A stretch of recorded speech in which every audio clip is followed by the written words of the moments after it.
Hello and welcome back to Listening Skills. This is round 2. If you haven't listened to round 1, then go back and find the other video. I introduce what we're doing here, why it's important, and round 1 is all about counting the rhythm as you listen to the bells. And that's obviously going to be very important in round 2, Rocky Rounds, where we're going to listen to some rounds being played, but 1 or 2 bells are going to ring slightly out of place. And so you need to be counting along with the rhythm, and your count needs to be the thing that keeps going. It's very easy to count with the bells and count 1, 2, 3, 4, 5, 6.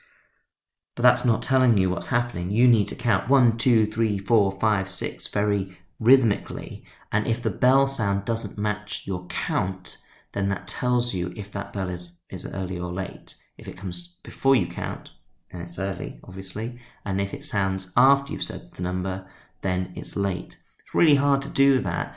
We're much better at waiting for the sound and counting as the bell sounds. But this is the whole point of this exercise. And the whole point of this listening skills course is to get you to start counting to know where you're expecting to hear it. Does it sound in the right place? And if not, is it us? Do we need to do something about it? Or actually, is it someone else? That, it's easy if you're the learner in the band to sort of hear the ringing as a bit rough and think, oh, well, that's me. And then you start trying to do something about it. And it turns out, actually, no, you were fine. It was someone else, further down in the change or wherever.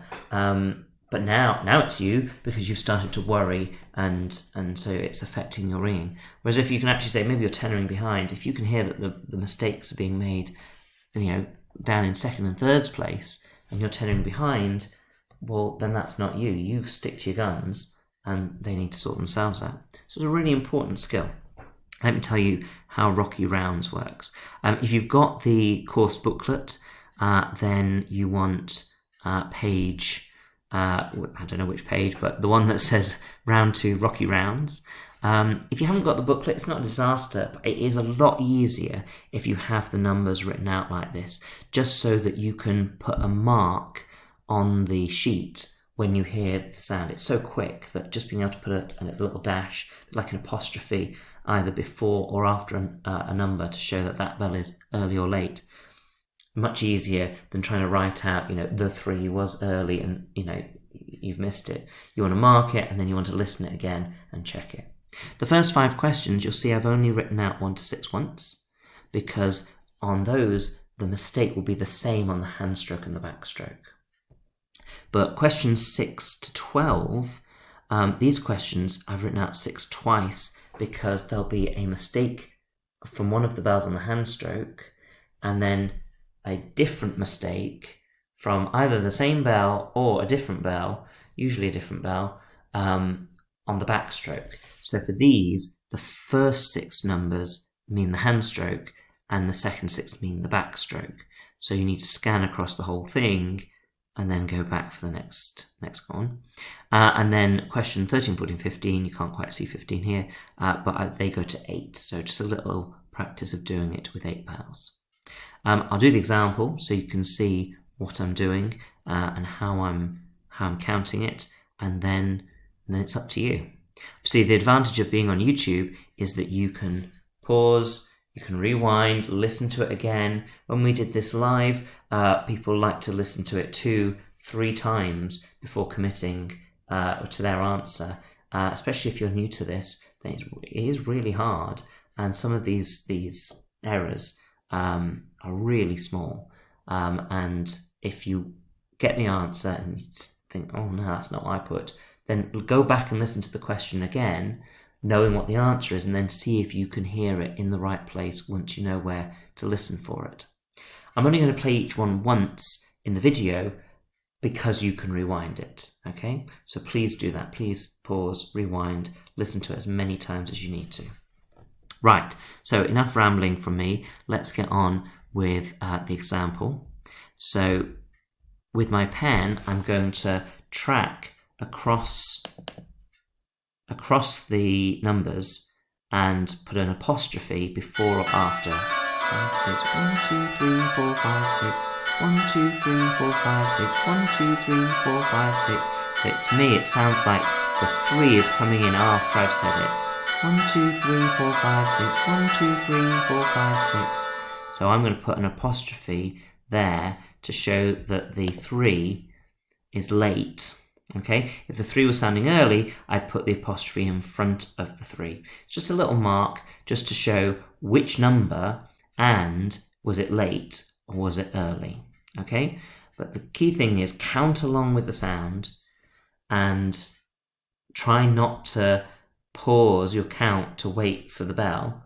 Okay, try to keep, tap your foot if you need to, or tap your finger on the table, something physical to keep the rhythm so that the bell sounds in the wrong place rather than that you count wrong with the bells. That's obviously not what you want to do. Okay? Right. Question 1 then. Okay, counting along with the bells, running your pencil along the numbers 1 to 6. Oh, I don't know if I said, if you haven't got the course booklet, you can just write out the numbers, on a bit of squared paper or something like that, or just neatly on a piece of lined paper, just so that you can easily jot the number without having to make lots of comments. You can just jot it down as you go.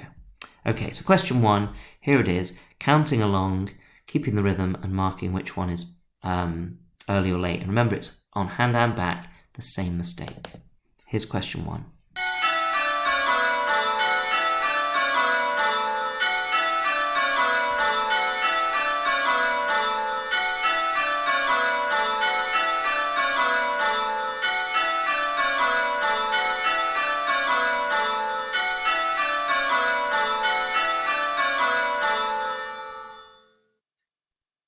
Okay, so if you need to listen to that again, this is the time to rewind, have another listen, have as many as you need. Assuming you've done that, then I can tell you the answer for this one is that the 5 was early. Okay, so if you don't believe me, go back, listen to it again, count really carefully, and hopefully you'll hear that 5 just jumping in there too soon after the 4. Okay, moving on to question 2. Same idea, but different bell. Maybe.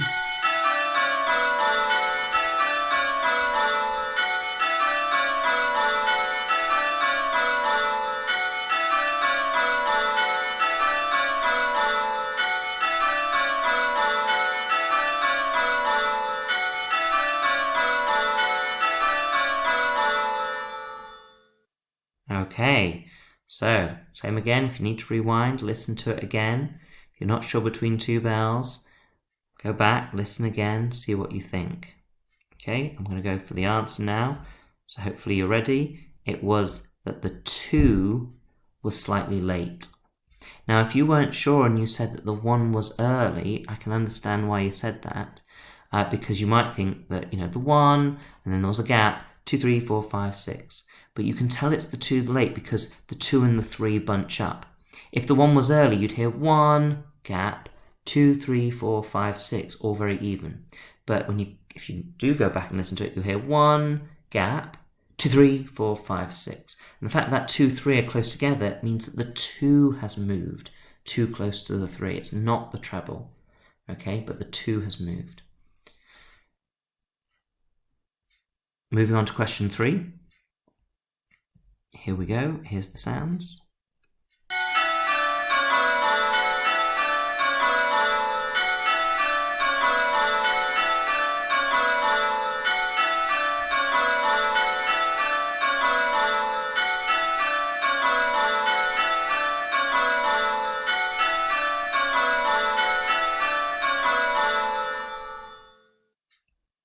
Okay, that was question 3. Time to go back, listen to it again, be absolutely sure before you let the video play to the answer. Here is the answer. It was the 4 and it was slightly late. Okay, go back and listen to it again if you need to. If you got that the 4 was late, well done. Let's move on to question 4. Same thing again. Same mistake, both pulls.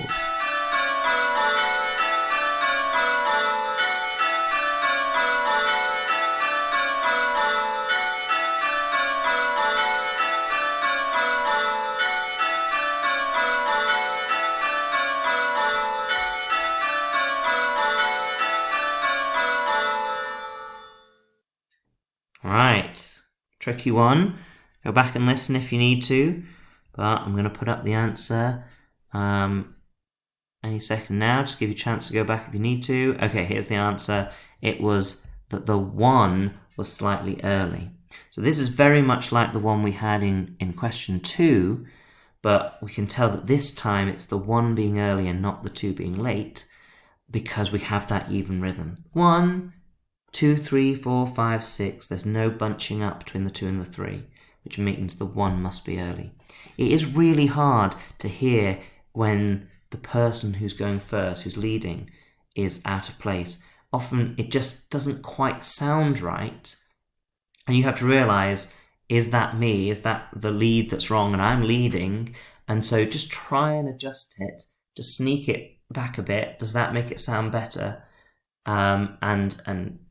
Or if you're late, if the leading is, if the gap is too wide and then you're bunching up against the 2, then you can sneak it down. And of course, in a real life situation, if these ringers, hold up and give you that space, then it can be really hard to hear, because they might be, waiting for you and letting you slow down the rhythm a bit. But that's why it's really important that ringers that can stick to the rhythm in order to make other people aware in a nice way. It's not trying to single them out, but so they realize, they can hear that they're doing it wrong, and then they can correct it. Okay, right, question 5. This is the last one where it's the same mistake on both pulls. Hang on, there it is. Nope, here it is again.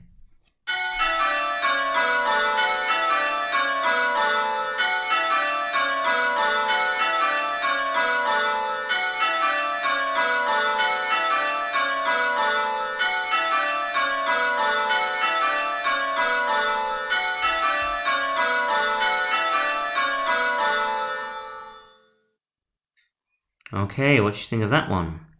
Rewind if you need to, but if you've done that, or you don't need to, the answer to question 5 is that the 3 was slightly early. Again, if you're not sure, was it the 2 that's late or the 3 that's early, you've just got to listen for that 1, 2, that sounds okay, and it's only once you've heard the 2 that then suddenly the 3 appears out of nowhere. 1, 2, 3, 4, 5, 6, and also you can hear the bigger gap after the 3 has made that mistake. So it's the 3 that's nudging itself too soon and not right in its gap. Right, hopefully those went okay. If you need to, go back and do those 5 again before we move on. The difference now is still on 6, but there'll be a different mistake. There'll be some sort of mistake on the hand stroke and another mistake on the backstroke. Now, it's unlikely that it won't be the same exact mistake. It could be a different bell. It could be the same bell, but one's early, one's late. It could be a different bell, and they're both the same, so they're both early, they're both late, or different. What I would do personally is try and listen for the hand stroke mistake, and so wait for that hand stroke gap, and then listen and count and get that in place.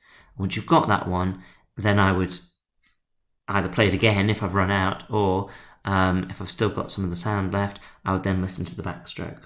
Okay, if you're amazing, then you'll be able to hear that one, bosh, and put that one in as well. But I think it's good to put it in and listen to it a couple of times just to really confirm to yourself, oh yeah, I can. It gets clearer and clearer the more you hear the same mistake again, and then move on to the one. But you can do it how you like. I'll stop rambling and just play question 6. Okay, good luck.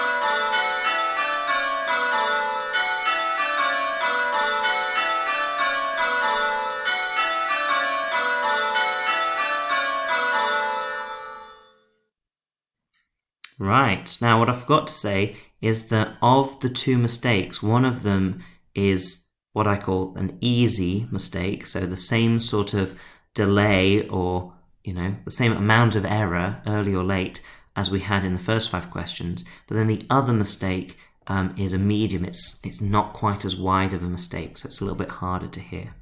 So, as always, rambling on in the middle, so you've got a chance to go back and... sorry, I didn't realise I had another slide in there without question 6 on. That was question 6. A bit of rambling, so you've got a chance to rewind it before I do the answer. Here is the answer.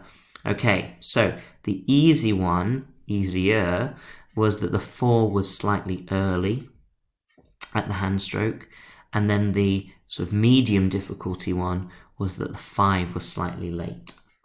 Okay, well done if you got that. If you didn't, rewind it, listen to it again. Now you know where to look for it. Can you hear the 4 rushing after the 3, and then the gap before the 5, and the gap after the 4, and then the 5, 6 being slightly more rushed? Go back, listen to it again, make sure that you can hear it before you move on to question 7. Same thing, 2 mistakes, one's easy, one's medium, one's on the hand stroke, one's on the back stroke. Here we go.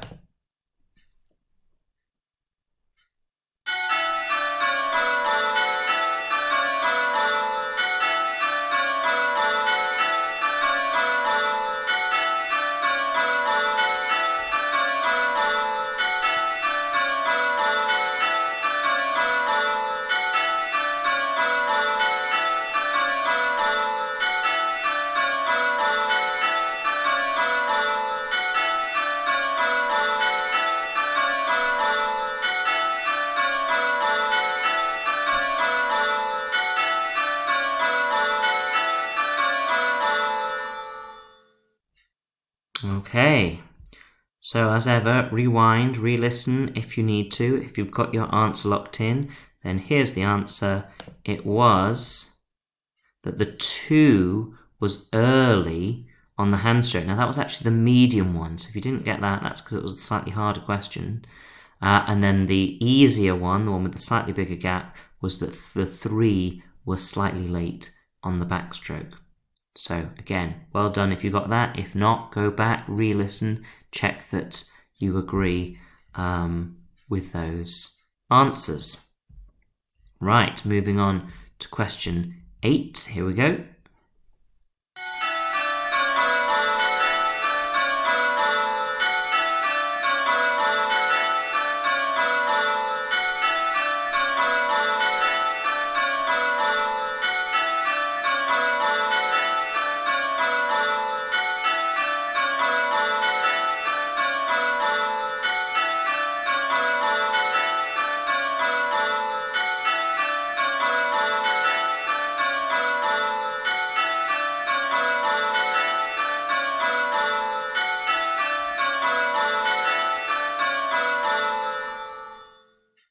Right, so that was question 8. Time to rewind if you want to rewind. If not, keep listening because here's the answer. There.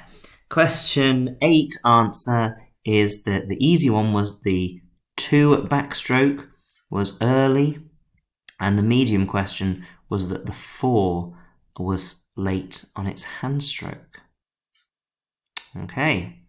Moving on to question 9, same thing again, an easy and a medium, one on the hand, one on the back. Here's question 9.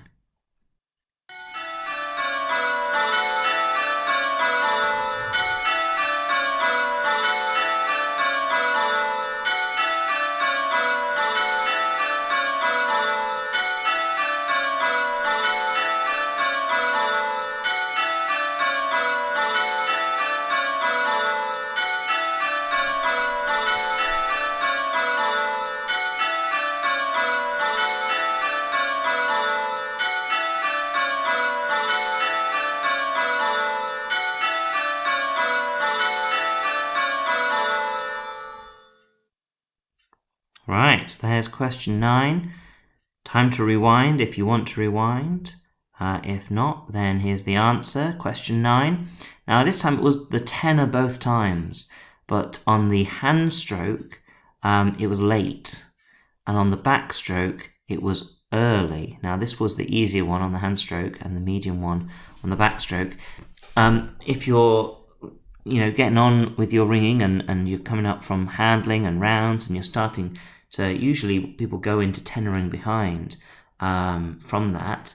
And it's really important, obviously, to train up your rope sight so you can see who's last and stuff like that. But if you're not listening, then this is a really common mistake to make, where you just are not quite in the right place. And because you're at the full stop at the end of each row, it really makes a difference if you get that rhythm just right. It sounds wonderful. And syncopation there can just offset the whole ringing. So if you can hear that on the tenor, then it tells you what to do. If you're too close, like here, then you just let it up a bit, let it out. If you're too wide, just tuck it in. And obviously here, all the other ringers are perfect, but if you do drift off and then people are going to lead by waiting for you, then you're going to slow the ringing down. So it's really important that you can hear that gap, that 1, 2, 3, 4, 5, 6, that gap, that little pause, and then just tuck your bell in, just so that you're not crushing people, but that you're keeping tight in. Right, stop rambling, get on with question 10. Okay, here we go.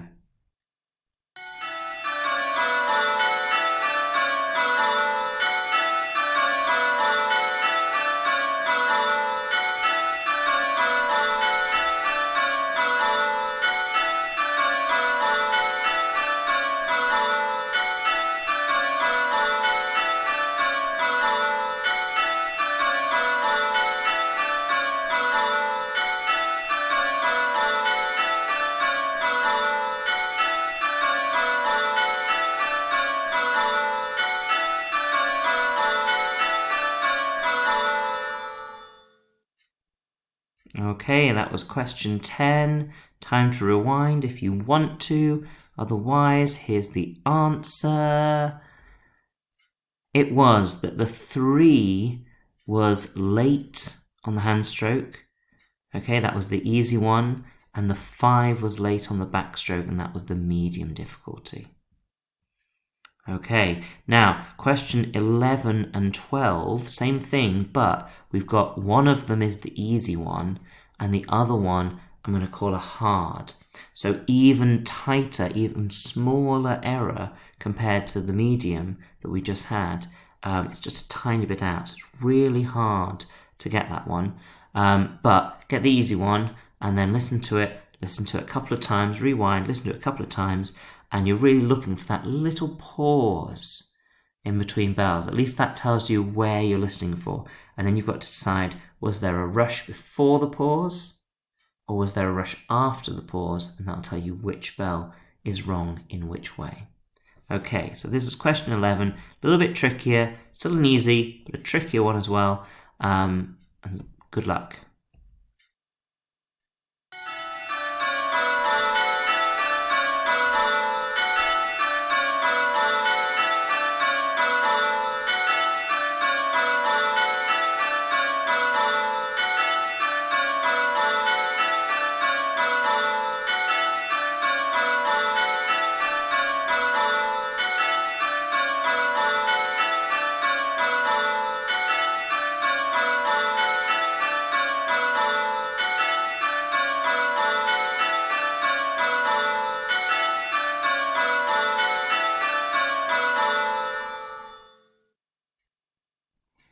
Okay, so that was question 11. How did you get on with that hard one?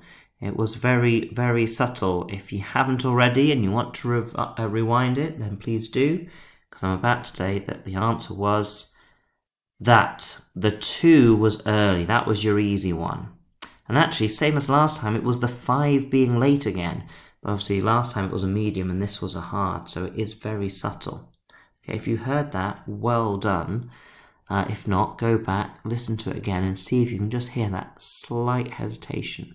Now, to be fair, if you're making these kind of mistakes, these sort of hard ones, in my Sunday service ringing, I'm going to be very happy about that, absolutely. These are tiny, tiny mistakes.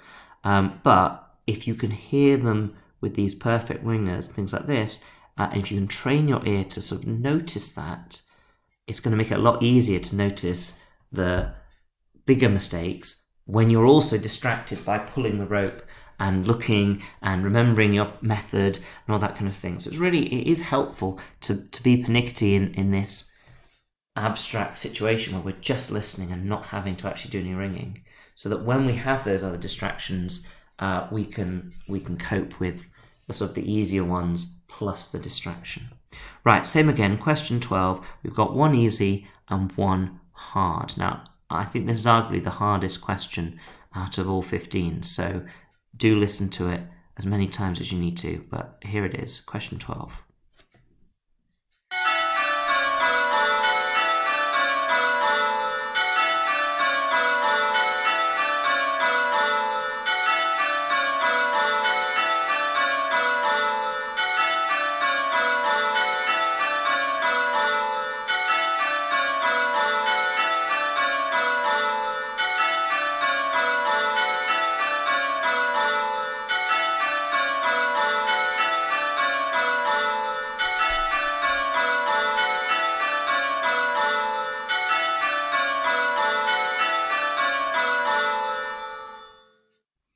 Right, tricky stuff. Time to rewind if that's what you're doing. If you're ready for the answer, here it comes. We had the easy one was that the treble was late on the hand stroke. Now, that is a tricky one. As I said before, when people are leading wrong, it's quite hard, especially when it's on the hand stroke, because you've got that open hand stroke gap, the extra pause before the ringing starts. So that can mop up a little bit of wiggle. It's really up to the person on the 2 to keep strict time in order to point out that that person leading isn't quite right. But if you heard that slight rush between 1 and 2, and then it sounded nice afterwards, that's because the 1, the treble, was late on its hand stroke. And then it's really hard to hear this one, but there's just this slight rush between the 3 and the 4. The 4 is early on the backstroke. It's very, very slight. Even knowing the answer, listening to that, it's quite hard to notice it. So if you did hear that, then I'm very impressed. Well done. Right, 3 questions left. Try not to ramble so much. This time, we're going to go all the way to 8. So if you haven't got the sheet, then you want to write out 1 to 8 twice. If you've got the sheet, then we're doing question 13. Same thing, this time it's an easy and we're back to a medium. So an easy and a medium, something on the hand stroke, something on the backstroke. Here's 13.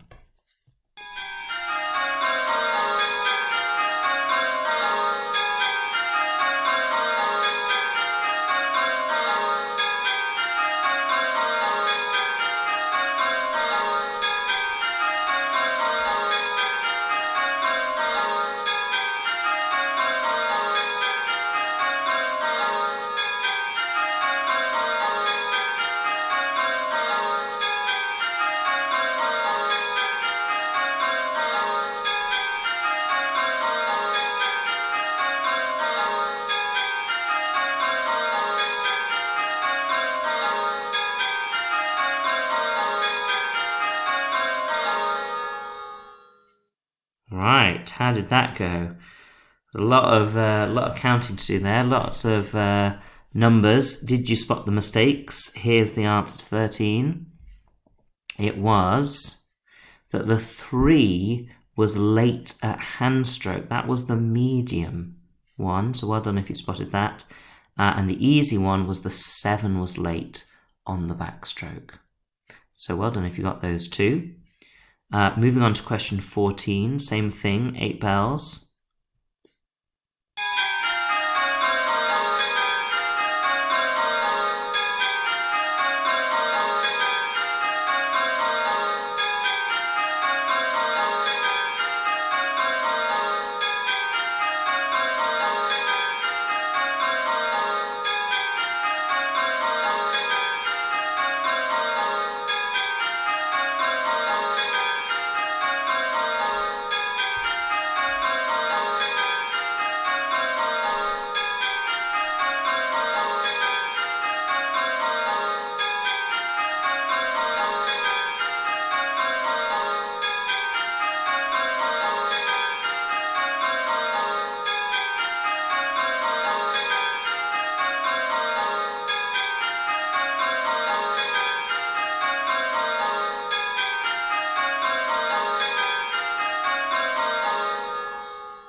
Gosh, that was tricky. That's vying for the title of hardest one compared to, with question 12.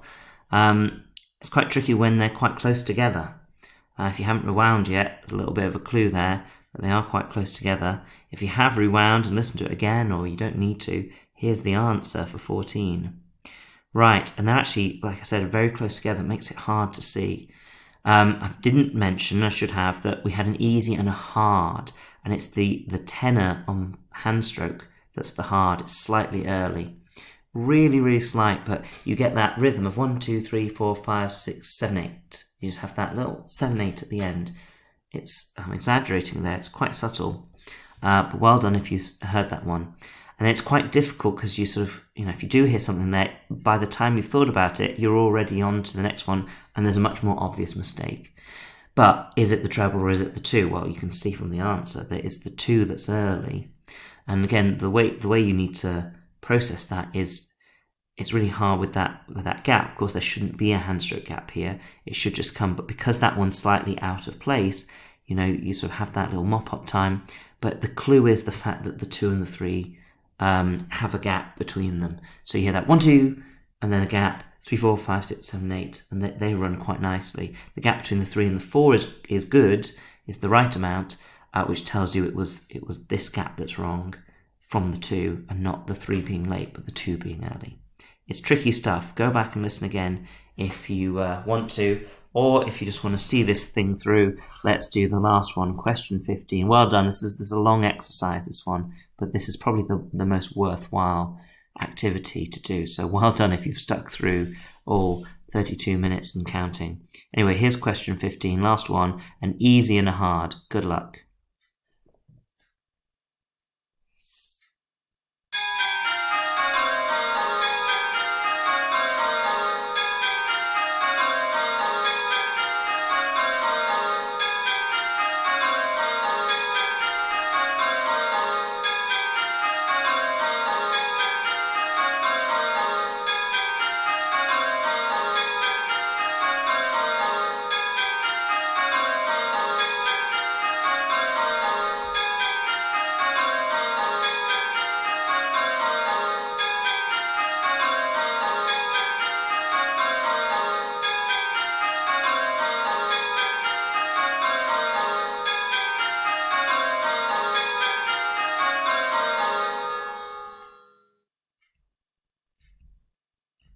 Right, so that was question 15. Time to go back and listen again if you want to, but if you just want to know the answer, then here it comes. It was that the 6, this was the easy one, the 6 was early on the hand stroke, and the 4 was late. That's the hard one. The 4 is late on the backstroke. You just hear that 1, 2, 3, 4, 5, 6, 7, 8, that little pause, and then it rushes in to hear that one. Like I said, if you've managed to last all the way through, it's a long old activity, especially if you've been doing rewinding, then fair play to you for sticking to it. This is, as I said, one of the most important parts of listening skills. And it's even harder when you're ringing because each change might be slightly different. And not only do you have to identify that it's you and you're in the wrong place, you need to work out, are you early, are you late? And then you've got to do something about it. And you've got to do it consistently. So, if you're hearing that consistent mistake, that there's always that little pause, can you climb up the rope slightly? Or if you're, if you're leaving a gap, then climb up the rope to tuck it in and close the gap. If you're crushing someone, then do you catch a little bit lower, stretch it up a little bit to find your place. It's not easy, but at least if you can start to hear it, you can start to give it a go. And that's all we're asking. If you're coming back for round 3, that's called highs and lows, and it's all about picking out different sounds of bells from random changes. So if you are coming back, lovely. If not, then cheerio. Try for now.